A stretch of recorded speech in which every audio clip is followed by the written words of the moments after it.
To address the issues facing Tennesseans today, from 10 News, this is Inside Tennessee.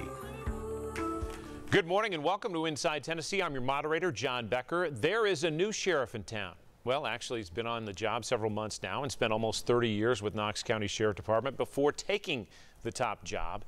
After winning the election and assuming his duties in August of last year, Sheriff Tom Spangler now commands the largest law enforcement agency in East Tennessee. The department website says that includes managing more than 1,000 employees, 475 sworn officers, and management of a jail with consistently more than 1,000 inmates. This is our first extended interview on Inside Tennessee with Knox County's new sheriff, Tom Spangler, and it's a pleasure to have you. Thanks for having me. I appreciate it. We'll get to questions momentarily. Sheriff, let me introduce our panel. On the end there is Don Bosch. He runs his own law firm and happens to be a Democrat. Good morning, John. Good morning. Mike Cohen runs his own PR firm and happens to be a Republican. Morning, JB. Morning. John North, My True North, runs the digital side of WBIR.com. He is the maestro of everything. I happen to be a journalist. Yes, you do. All right. Thank you, sir. Mr. Spangler, Sheriff Spangler, let's talk about your last several months on the job. What's been the most challenging thing that you have faced? I'd say there's several things that's been very challenging, but it's not new to me. Obviously, as you know, I was there for 30 years, so being interim sheriff back in 2000, I think it was 7 for a few months, and I guess just with the overall aspect of picking everything up now instead of just some of the responsibilities that I have. Now I have everything, and working with the jails a little bit back then, but now I have that on my shoulders now, so to speak, and we're learning a lot more each day, but it's been great, and I tell people I love it. Among the first things that you did was change the shifts for your deputies and pulling them back from 12-hour shifts.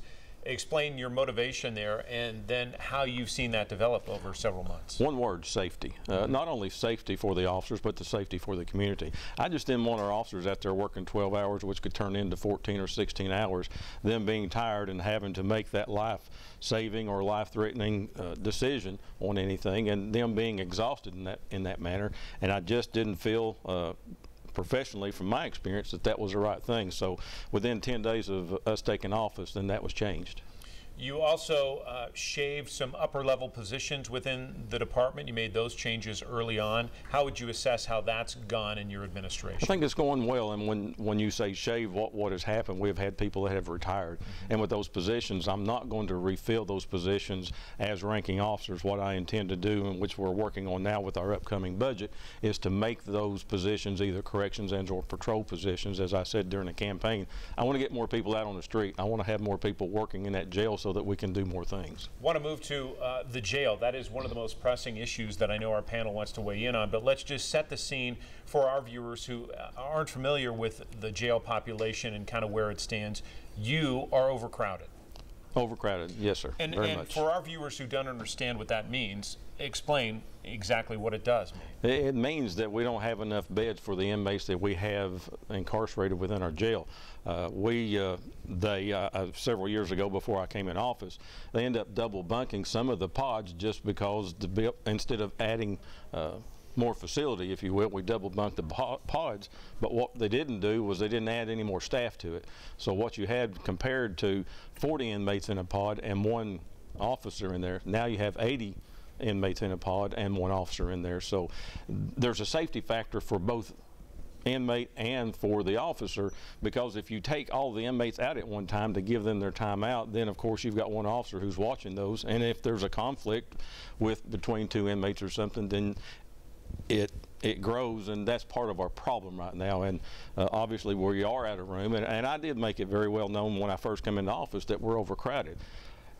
I wasn't out there saying we have to have more jail space. I mentioned we need more jail, but my whole purpose was to make sure that everybody knew that we are overcrowded. We have to do something. And with the sheriffs, I'm responsible for making sure we take care of those inmates. We have TCI, which is Tennessee Corrections Institute, to make sure that we go by their guidelines. And we are ACA accredited.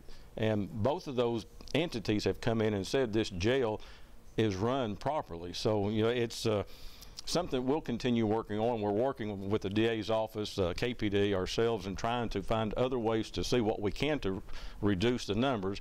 But it's a continuous thing, and we're having to work on it daily. Sheriff, let me do a little deeper dive Yes, sir. into this, because I'm not going to lay on you. You're new to the job, and as we talked before the show, you inherited much of these problems. I think I started with Sheriff Fowler back complaining about things with the jail, even before the detention facility was built. Yes. But let me tell you the experiences I have as a lawyer that visits there. It is woefully understaffed. It is, in fact, overcrowded. People, and understand that 70% of the people there are not convicted. They're pretrial presumed innocent. Do you agree with that statistic? That's probably a close, Okay. yes. And the turnaround time to get people who are eligible to get out of their pretrial is abysmal. And it's largely because the staff is not there to process them, or the resources aren't there to get them secure and get them back into the community awaiting disposition of their cases. I know there's litigation pending. I know there's some things you can't talk about. But what do you think you can do immediately to cure some of these problems? Because I look at them, and I think myself and some other members of the bar have some relatively simple solutions to at least improve the situation. Sure, and I agree with you, Don, and I appreciate you saying that we are understaffed. What we're trying to do is to be able to grow that staff to where we can make those people that are due to get out, to get them out quicker. And we're definitely going to work on that. I can sit here and tell you that that's something that we've already discussed. Actually, we talked about it even last Friday. I know the judges have a plan. They're talking about proposing on bonding. Yes. And bonding people out quicker. But even people that are OR bond, on recognizance, do not have to use a bonding company, post money or property, are still taking 8, 10, 12 hours to be released when you look at the other metropolitan areas, and they're averaging closer to 4. And I'm Too just long. confused. Well, Yes. and I want to make sure that you're unconfused, and we'll make sure that we're working on that. As I sit here and tell you, that's what we're doing, and we'll make sure that that happens. And building that staff is going to help us do that. But it may not happen overnight, but you'll see a difference coming, I What do promise you think the time frame is on building that staff?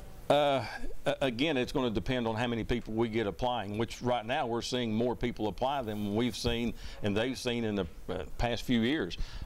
I don't know if it's because of me coming in or if it's just people looking for jobs now, but we're thankful to see the applicants now that are coming in and now starting to fill those positions. We're filling positions almost weekly right now, so hopefully we get to that point to where it diminishes the time on that, and that's what we're going to work on. We will stick with this topic because I know Mike and John have some questions as well, but we're going to take a quick break here on Inside Tennessee. Back with the sheriff after this.